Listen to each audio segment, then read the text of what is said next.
अच्छा जी, अब ज़रा दूसरा कॉन्सेप्ट है वो प्रोडक्ट कॉस्ट एंड क्रॉस सब्सिडाइजेशंस। होता क्या है कि जब आप एक प्रोडक्ट कॉस्ट जो होती है means that if a company under cost one of its product, कहता है जब अपनी एक प्रोडक्ट जो है ठीक है वो अंडर कॉस्ट करता है तो फिर ultimately will have to overcast at least one of other product, फिर उसको एक दूसरी प्रोडक्ट की कॉस्ट को ओवरकास्ट करना पड़ता है। सिमिलरली अगर वो एक प्रोडक्ट की कॉस्ट को ओवरकास्ट करता है तो फिर दूसरी प्रोडक्ट की कॉस्ट को उसे अंडरकास्ट करना पड़ता है।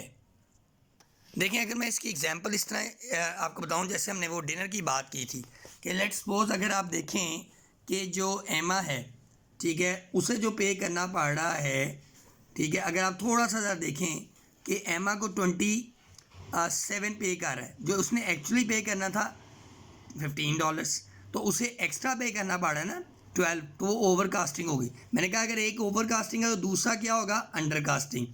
अब जैसे अगर मैं बात करूं दूसरे की, जेम्स की बात करूं जिसे पे करना पड़ना था 42 लेकिन एवरेजली कितना पे करना पड़ रहा है 27, यानी कि जो असल रकम है उससे $15 कम। तो इस देखें अगर एक ओवरकास्ट हो रहा है तो दूसरा अंडरकास्ट हो रहा है, अगर एक अंडरकास्ट हो रहा है तो दूसरा ओवरकास्ट होता है। इस पूरे प्रोसेस को हम जनाब अली क्या कहेंगे, कॉस्ट क्रॉस सब्सिडाइजेशन। क्लियर है बेटा ये बात? तो मैंने आपको ये भी बात एक्सप्लेन कर दी है। अच्छा, अब थोड़ा सा आगे चलें। अगर हमने लेट्स सपोज कंप्यूट करना है rate per unit of each cost allocation base, सारी बात आपको पता है कोई भी चीज़ कैलकुलेट करने के लिए आप उसकी बेस को एलोकेशन करते हैं, जैसे हम लास्ट टॉपिक्स में भी करते रहे। अगर आपने वो budgeted indirect cost rate calculate करना है तो budgeted total cost indirect cost pool, आपको पता है कॉस्ट पूल में क्या होता है, मुख्तलिफ किस्म की इनडायरेक्ट जो है आपकी कॉस्ट होती है उसको इकट्ठा कर दिया जाता है और डिवाइड कर देंगे budgeted total quantity of cost allocation base, तो आपके पास कोई ना कोई सर्टन रेट कैलकुलेट हो जाएगा। तो इसी की एग्जांपल में आपने ये एक ट्राई करनी है, ये आपके पास एक क्वेश्चन है, ठीक है बेटा, आपने इसको ट्राई करना है। ओके बेटा, हम आगे की तरफ जाएंगे और रिफाइनिंग कॉस्टिंग सिस्टम के अकॉर्डिंगली बात करेंगे। देखिए, हमने ये कहा कहीं पे ओवरकास्टिंग आ रही है, कहीं पे जनाब अंडरकास्टिंग आ रही है। अब इसको रिफाइन करते हैं, इस सिस्टम को क्या करते हैं, रिफाइन करते हैं। कहता है refine costing system reduce the use of broad averages for assigning the cost of resources to the cost object.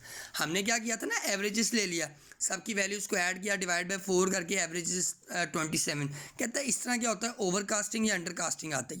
कहता है अगर हम इस सिस्टम को रिफाइंड करना चाहते हैं तो हम रिफाइनिंग कॉस्टिंग सिस्टम की तरफ मूव करते हैं। कहता है and provides the better measurement of the cost of indirect resources use by the different cost object, no matter how differently various cost object use indirect resources. कैसे वो use कर रहा है इससे मैटर नहीं करता।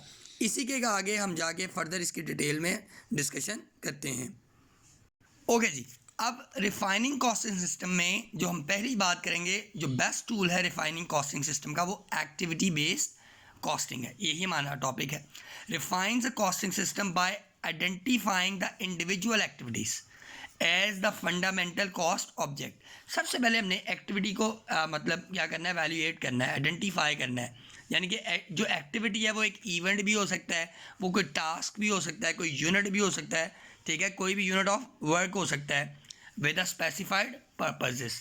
तो इसी के अकॉर्डिंगली अब हम सारा काम स्टार्ट करेंगे, ठीक है। एक्टिविटी बेस्ड कॉस्टिंग सिस्टम जो कॉस्ट रिफाइनिंग के अंदर हम डिस्कस करेंगे। अच्छा बेटा, आगे हम एक कॉन्सेप्ट लेके आएंगे कॉस्ट हायरार्कीज़ का।